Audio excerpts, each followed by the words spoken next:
Mother Night is a metafictional novel printed in 1962 about the life of Howard W. Campbell Jr. It is framed as a memoir edited by Kurt Vonnegut himself, and tells the story of an American that moved to Germany with his parents at a young age, and how the Nazi Party came to power in his formative years. Instead of leaving the country like his parents, he decided to continue his career as a playwright. All his friends were Nazi, though he is personally politically apathetic. And he does join the Nazi Party in name only, as he is sufficiently Aryan.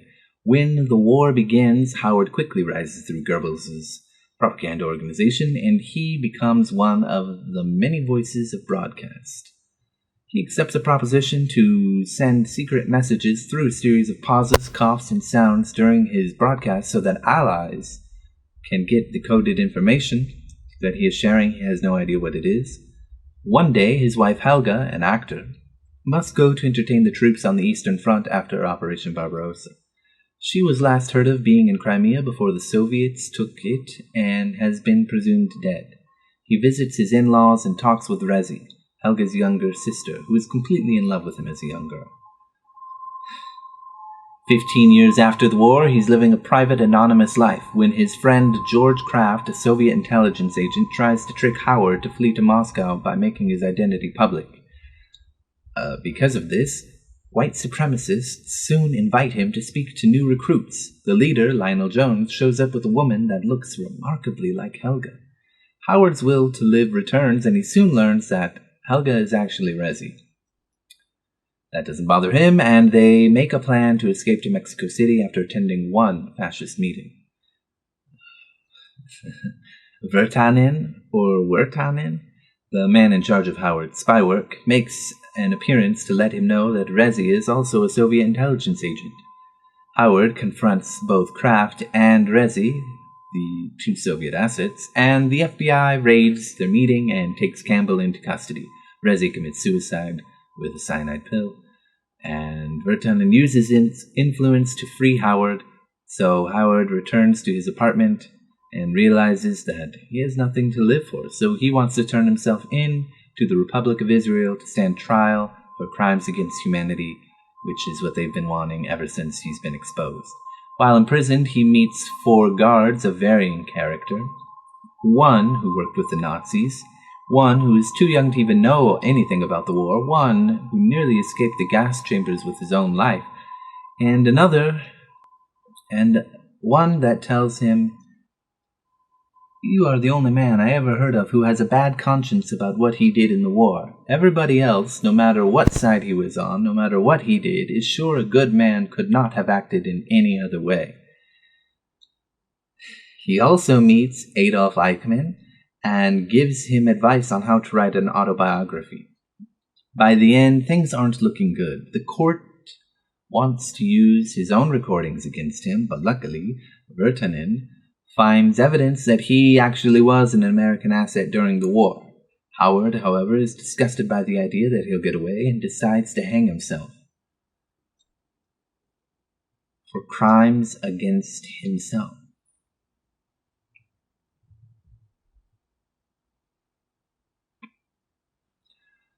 There is a parallel, actually, during the war between Howard W. Campbell Jr. and a real-life person, Edward V. Sittler, who is an American that renounces U.S. citizenship to take German citizenship. He, too, worked for the Nazis as a broadcaster, though he deliberately joined the Nazi Party and later tried to resettle in America, but died in West Germany.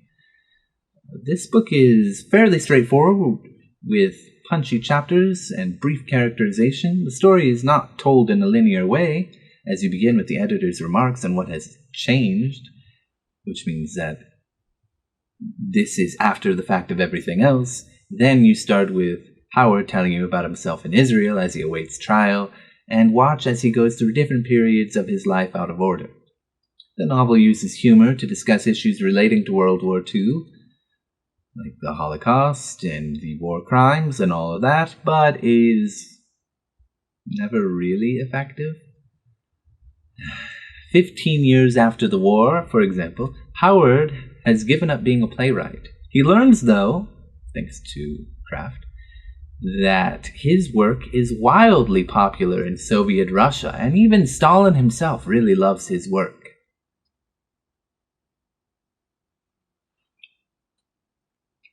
Stalin loves the works of Nazis. Who is the leader of the Soviets, who the Nazis were trying to eradicate. And everybody loves this Nazi's work. That is... Oh, yeah. Kurt was really thinking this one through. Let's move on, because this is not the worst that this novel has to offer. It also fails to deliver on its moral. We are what we pretend to be, so we must be careful about what we pretend to be, which is clunky to say and annoying to think about. Not so much the message of it, but just... ugh. This guy, Howard, has no interests outside of his writing and his wife.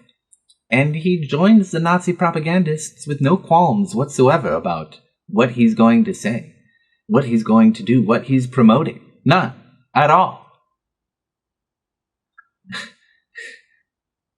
I don't know what he's pretending to do. We're constantly told this guy has no politics, so who is he pretending to be? Rezi at least pretends to be Helga, and once she reveals herself, she slowly starts to shed the layers to reveal her real personality. She's also a spy, so there is that dynamic there. She also falls in love with him as an adult because of the work that is wildly popular in Soviet Russia, which is written by a... I know that Stalin loves John Wayne movies, so I can almost forgive this, but it boggles the mind. What is this guy pretending to be, though? He only ever thinks about himself and my Helga, his Helga. He doesn't care about what the Nazis do. He has no opinions on it whatsoever. Sometimes kind of shows some kind of guilt. But so what if he helped the Americans by sending these messages? I feel like I'm giving a bad faith reading here, but there's even a character that meets Howard and tells Howard he's the reason that he didn't think the Nazis were going insane. It's not because of anything Goebbels did, or even Goering, or Eichmann, not even Hitler. It was Howard W. Campbell Jr.'s work that made him think, yes, no one's going insane here. And there are other moments like this too. In a discussion late in the book, he's talking about the potential of the next World War, and he believes it will happen. And that is up to each individual's small individual actions, brought to you by the craziness and lack of meaning of the world due to chemical imbalances of the brain. This is some small part of some discussions. And that the best thing to do is to follow the law.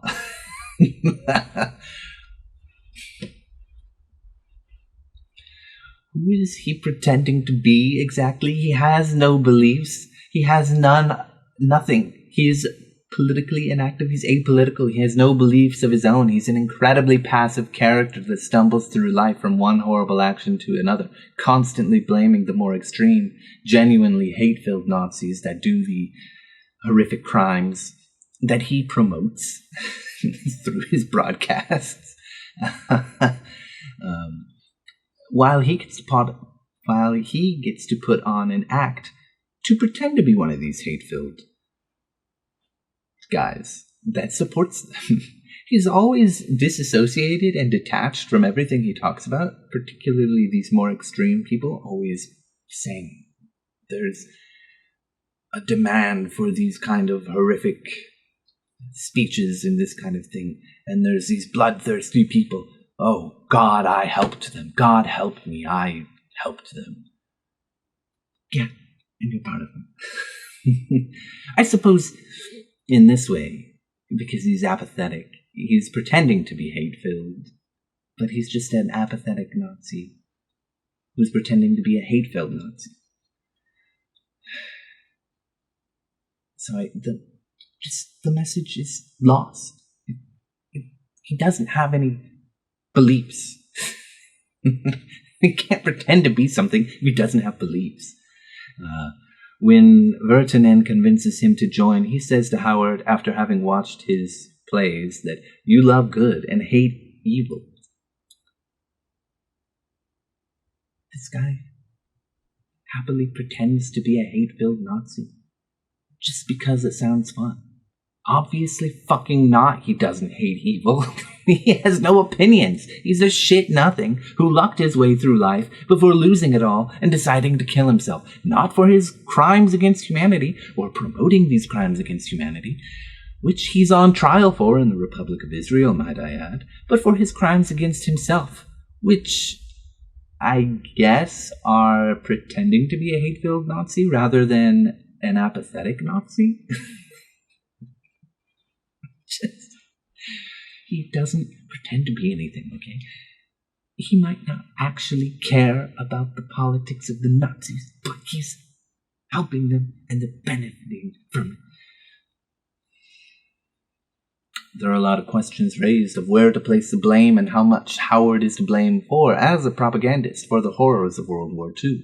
All of which could be very interesting reading if a competent author with a clue wrote this book. Unfortunately, we got a catastrophic train wreck. Howard is, I keep saying it, but Howard is not just a Nazi. He's not some morally great character just because he helped the Americans. He only did that so he could have fun pretending to be a hate-filled Nazi rather than an apathetic Nazi. So what is... I don't even think he feels guilty about anything. Like, he takes his own life. I think not because of guilt, but because he has nothing to live for. In large part because of his actions throughout his life during World War II, but not because he feels bad about anything. He doesn't feel good about it, but he has no gumption, okay? He doesn't believe anything, so he can't pretend. He's just following along, doing whatever, going through life. I hate this book. It could have been a good book. It could be an interesting moral. It could be a really good moral. But instead, we got an idiot writing stupid nonsense.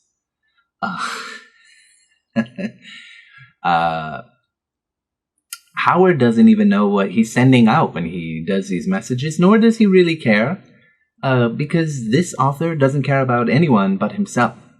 Now I'm going to ask you something. When I said that, was I talking about Howard, or was I talking about Kurt? You tell me. I recommend throwing this book into the pits of hell so that one day, hopefully, they'll all pile up down there and Kurt can have a throne made of his own shit. Thank you.